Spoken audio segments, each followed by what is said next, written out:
Welcome to Squaregles' Autumn Homesteading Adventure. It's a story that comes to life with a dash of magic and a whole lot of spelling fun. Let's embark on this enchanting journey. Once upon a time, in the heart of the homestead, Squaregles had a dream. With chalk crayons in hand, he decided it was time to bring his dream to life. What was it, you ask? An incredible spelling adventure, of course. Squaregles, with dedication and focus, began drawing intricate spelling words on the ground. The words transformed, creating a memorizing path through the clearing. The homestead was coming to life with the magic of words. But here's where the magic truly unfolds. As the gentle breeze swept through, the chalk danced in the air.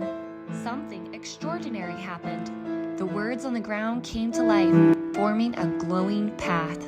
Squaregles was about to step into an adventure beyond his wildest dreams. Squaregles took his first step onto the glowing spelling path. Are you ready to join Squaregles on his autumn adventure?